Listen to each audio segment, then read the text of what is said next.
Support for this podcast comes from the law firm of Davis Malm. Whether you're a developer, property owner, manager, or commercial tenant, their real estate attorneys know the lay of the land, not just the law. Learn more at davismalm.com. WBUR Podcasts, Boston.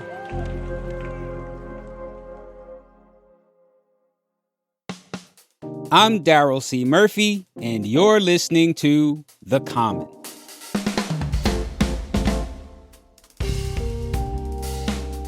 Jacob Garcia, how you doing, man? I'm doing great, Daryl. Thanks so much for having me here. I'm glad you're here. So, Jacob, you are a Newsroom fellow here at WBUR. Before we get into the reason you're here, I want to know, how's that going for you? It's going great. You know, I've met some amazing people here in the newsroom and just getting to learn a lot. You know, I'm rotating every 3 months into different departments. Right now I'm on the newscast team, and I think it's an awesome opportunity, and I'm really fortunate to have it. Well, we're very fortunate to have you, and especially because today you are with us to talk about Boston Calling. You're going to give us a little preview, right? Before we get into it, for folks who may not know, right, what makes Boston Calling so special? You know, I get that it's our local music festival, but what makes it unique? You touched on that, right? It's our local music festival, but it's more than that because we have huge big name acts. This is, for lack of better words, like this is our Coachella, right, over here in Boston. Mm-hmm. It's our opportunity to see a lot of big ticket acts with a pretty affordable price. You know, when you look at it, you get 3 days of music nonstop, and you get to be outside in the sun with your friends and just have a great time. You know, it's beautiful out there. It's hosted at the Harvard Athletic Complex. Have you ever been? Oh yeah, I was there last year. Ooh, how was that? It was amazing. I'd never been to a music festival before, and I think this might be just like one of the best ways to enjoy live music. Tell us about what we can expect. Yeah, so we've got some awesome acts from, you know, local people. We could talk about those more later, but they've really dedicated themselves to uplifting the local music scene. And I mean, as for the big acts, I'm looking forward to the Foo Fighters. I'm looking forward to Paramore, and Alanis Morissette is somebody else I'm really looking forward to. She's one of the headliners on Saturday, and Alanis Morissette is one of those people that I didn't realize I knew all of her songs, and then I looked at her track list. I'm like, wait a second, I know every single one of these guys. I'm really looking forward to seeing that. I'm gonna have to send a lot of videos to my mom.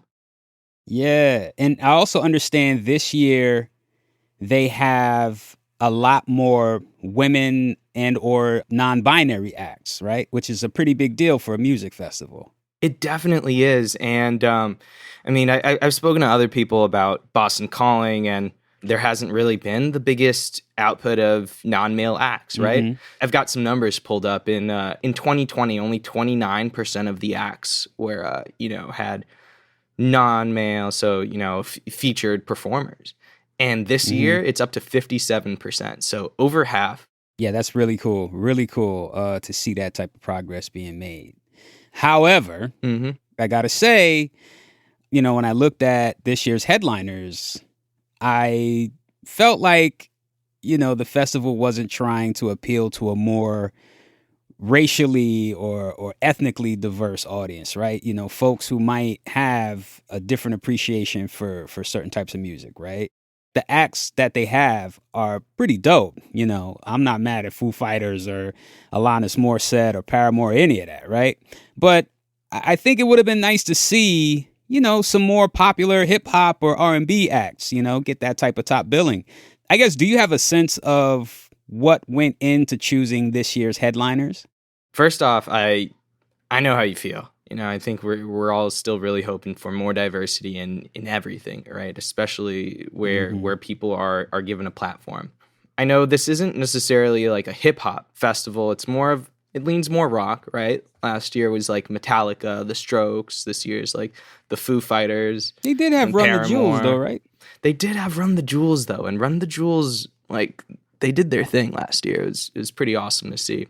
Well, what about among the smaller local acts? Because I guess, if that group is not diverse, right? Then we really got a problem, right? Well, luckily, that's not the case. Luckily, I'd say that's probably our most sort of diverse section there, right? We've got a bunch of bands that have people of all races and colors, representing their people, representing their music. In the local acts, you're kind of more likely to see like rap and hip hop and R&B, than some of the higher ticket acts, which I think is pretty interesting. Could have been more people, higher ticket people up on the headlines, but we'll take a win where we can get it. And seeing them highlight the local acts of color is definitely important. We got some awesome talents here in Boston.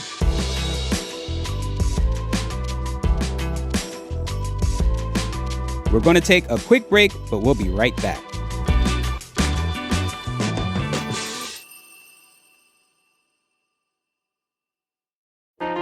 Politics has never been stranger or more online, which is why the politics team at Wired is making a new show, Wired Politics Lab. It's all about how to navigate the endless stream of news and information and what to look out for. Each week on the show, we'll dig into far-right platforms, AI chatbots, influencer campaigns, and so much more. Wired Politics Lab launches Thursday, April 11th. Follow the show wherever you get your podcasts.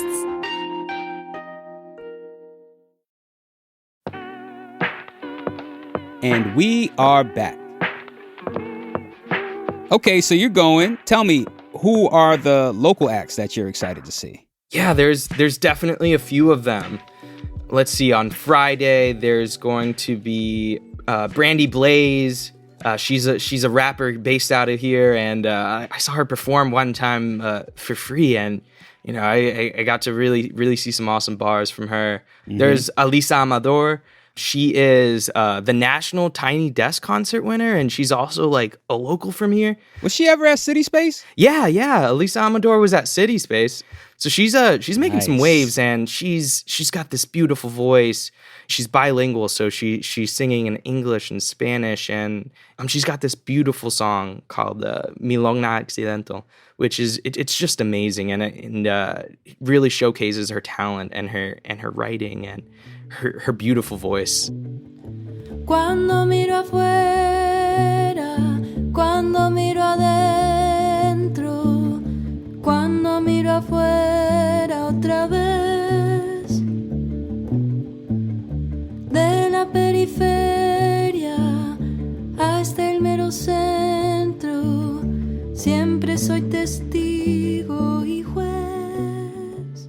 Saturday's got some amazing acts. Coral Moon's band is somebody I was really looking forward to seeing last year, but unfortunately, they got rained out. A lot of acts got rained out at Boston Calling last year. And something that is really awesome to see is, those acts that did get rained out were invited back, like Coral Moon's. Nice. So even though they didn't get to perform, they're going to get the chance this year. And they've got this amazing track. It's called I Feel Alive. The music video has awesome visuals. It's one of those songs that makes you feel like you're in a movie.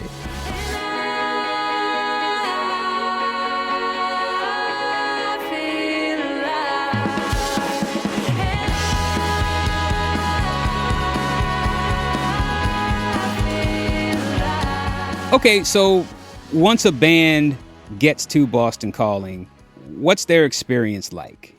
How are they paid? How are they treated? Do they feel like they're being treated fairly? Tell me about that. Yeah, so this isn't, the best paying necessarily opportunity for all the local bands. I'm sure there's somewhere where it is, but what this opportunity gives them is a way to connect with new people, branch out, because that's what's so important, especially as a local act, right? Somebody who's not a big ticket act, to have the opportunity to create a new audience, to meet new people, to put yourself out there is super important. I caught up with one of the local acts. They're called the Q-Tip Bandits. When I caught up with them last week at the rehearsal, they were practicing this new song called Tiptoe, which actually just released this week. It's a really fun, energetic song that really speaks to kind of the sound of the band. He'll tiptoe through the window, taking one more for the road. And he'll hang on to your halo, knowing he's still gotta find his own. 'Cause he might choke on this tightrope if he don't keep holding on to letting go. He'll be wayward and too far gone, but even the we can depend on. They're one of the first acts at the Blue Stage on Saturday. And the Blue Stage, that's the one for, the headliners. Oh, yeah. The Blue Stage is one of the bigger ones. Niall Horan, The Flaming Lips, and King Gizzard and the Lizard Wizards are all the three headliners on that stage each night, respectively. I spoke to Claire Davis. She's a vocalist and bassist in the group. And I spoke to Leo Son, who's a vocalist and guitar player. And they're both really excited about this opportunity. And Claire in particular, she told me something awesome, which is just about how, they've been dreaming for this moment for a while. Leo kind of manifested it when we were just starting out. And he told me very early on, like, in 5 years, like, we're going to be on that lineup. And, I was like, oh, yeah, cool. Yeah, totally. And little did we know, 5 years later, he knew, I guess. Leo knew.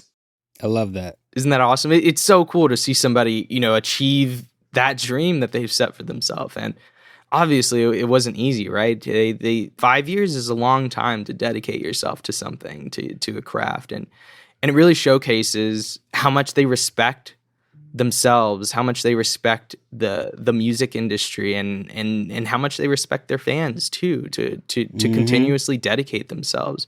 Are the artists paid for their performances at Boston Calling? Oh yeah, they're paid. They're definitely paid. I've spoken to local acts before though, and they've done other gigs where they've been paid better. But I think for them, it's really about the opportunity that performing at this major music festival gives them. It's something they take really seriously. And Leo Son, the vocalist and guitarist in the Q-Tip Bandits, is really just so overjoyed to get this call to perform. Boston Calling just makes it more real. It's not like the journey's over, because we achieved this goal. It's like, well, hell, like, you put in this work to make it clear that there's something worth sharing. All right, so Jacob, I want to step back and revisit our diversity discussion, right? How are the organizers of Boston Calling thinking about this? I mean, that's hard to answer, right? I can't speak to how they feel about that. I do know that us having this dialogue and like other people, rooting for more people of color to be headliners, that has waves, right? I look at the Book More Women movement, right? Obviously, they're not partners with anyone. They just hold music festivals accountable, right? They're just looking at making sure that women are being featured, and maybe we need more of that for people of color too. Maybe we just need people to hold others accountable. If we can talk about another music festival, there is BAMS Fest, and it's a completely free music festival, and it is hip hop, R&B, soul music festival here in Boston, and all of the acts pretty much are acts of color. That happens June 22nd through 24th over here. And they're not just small acts. They got Grandmaster Flash coming over here to perform, which, if you don't know, he's one of the pioneers of hip hop. I mean, it's really just like an awesome opportunity for anybody who does, enjoy, soul, funk, jazz, R&B, hip hop, all of those areas. But it's also a good opportunity for people of color to see people that look like them on stage,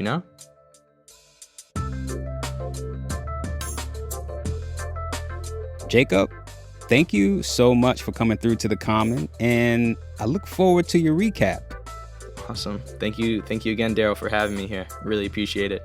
And go check out those local bands if you're going to make it a Boston Calling. Give our people some love. For sure. Do that. That's WBUR Newsroom fellow Jacob Garcia. And that's our show for today. Thank you so much for listening to The Common. Are you going to Boston Calling? Who are you excited to see? Let us know. Hit us up on Instagram at WBUR The Common. You can also send us an email at thecommon@wbur.org. I'm Daryl C. Murphy, and I'll talk to you tomorrow.